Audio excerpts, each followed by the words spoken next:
प्रणाम भगवन। ओम श्री गुरुवे नमः। ओम अखंडमंडलाकारं व्याप्तं येन चराचरं तत्पदं दर्शितं येन तस्मै श्री गुरुवे नमः।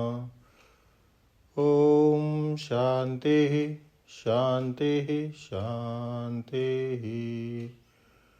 ओम ब्रह्म ज्ञान और इसकी साधना द्वारा स्वामी खंडानंद सरस्वती जी महाराज द्वारा भगवान उन स्वामी जी ने बताया कि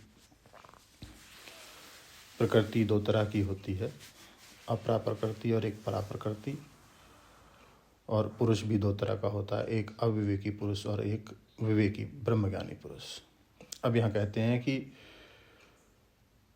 उभावापि अनादि विद्धि। इन प्रकृति और पुरुष को आप अनादि समझिए। अनादि कहने से डरना नहीं। आप तो जानते हैं कि षड्स्माकम अनादयः, वेदांत में 6 पदार्थ अनादि माने जाते हैं। पहला विशुद्ध चेतन, दूसरा माया, तीसरा विशुद्ध चेतन और माया का संबंध, चौथा जीव, पांचवा ईश्वर और छठा जीव और ईश्वर का भेद। तो अनादि बोलने से हमारे कोई चीज़ सत्य नहीं हो जाती। अज्ञान माया भी अनादि ही होता है, लेकिन ज्ञान होने पर निवृत्त हो जाता है। इसलिए अनादि भी दो तरह के होते हैं, एक विवेक के लिए कल्पित अनादि और एक परमार्थ सत्य अनादि। तो ब्रह्म शुद्ध चित्त जो है वह तो परमार्थ सत्य अनादि है, और ब्रह्म के सिवाय जो कुछ है वह कल्पित अनादि है। वेद भी कल्पित अनादि है, प्रकृति भी कल्पित अनादि है, जीव भी कल्पित अनादि है। जीव और प्रकृति का संबंध भी कल्पित अनादि है। माने समझाने के लिए ब्रह्म ज्ञान कराने के लिए है। यदि इस कल्पित भाव को नहीं समझेंगे तो ब्रह्म ज्ञान नहीं होगा। तो अब जरा विवेक करें। विकारांश्च गुणांश्चैव विद्धि प्रकृति संभवान। अच्छा, यह बात बीच में आ गई कि देखो यहाँ भोक्ता पुरुष का भी वर्णन है और शुद्ध पुरुष का भी वर्णन है। माने किसी के मन में शंका हो जाए कि यहाँ पुरुष से अविवेकी और ज्ञानी दोनों क्यों लेते हो, तो देखो एक तो भोक्ता पुरुष है जो परा प्रकृति रूप पुरुष है, यह अविवेकी है पुरुष है। प्रकृति स्थितो ही भुनक्ते प्रकृति जान गुणान कारणम गुण संयोगस्य सद असद योनिजिन जन्मसु। यह जो अच्छी बुरी योनियों में जन्म होता है वह तो अंतःकरण और उसके गुणों के साथ आसक्ति होने के कारण ही होता है।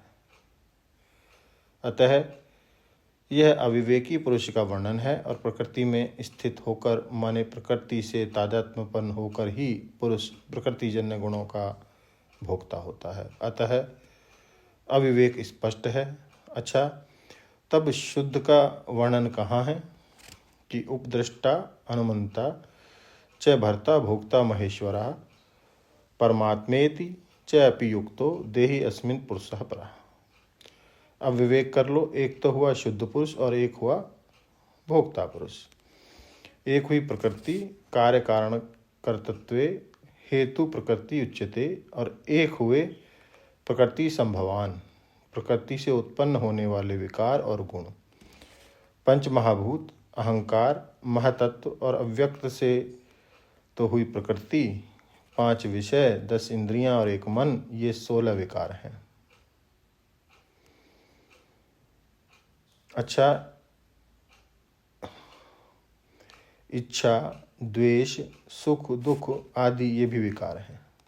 और तीनों गुण सत्व रजस तम, ये तो प्रकृति के गुण हैं ही, ये सब प्रकृति के कार्य हैं। तो एक हुई कारणात्मक प्रकृति और दूसरी हुई कार्यात्मक प्रकृति। और पुरुष है सुख दुखानाम भोक्तृत्वे हेतु उच्यते। एक भोक्ता पुरुष हुआ और एक उपद्रष्टा अनुमंता च, यह दृष्टा पुरुष हुआ। तो यह दृष्टा पुरुष कैसा विलक्षण पुरुष है, इस प्रसंग को संपूर्ण रूप से और शुद्ध रूप से धारण करना, यह तो प्रकृति और पुरुष विवेक उपनिषद है ही। उपद्रष्टा अनुमंता च भर्ता भोक्ता महेश्वरा परमात्मेति चापि युक्तो देहे अस्मिन् पुरुषः परः। व्याख्या को भगवान आगे बढ़ाएंगे अगले सत्संग में। ओम शांति शांति शांति। प्रणाम भगवान।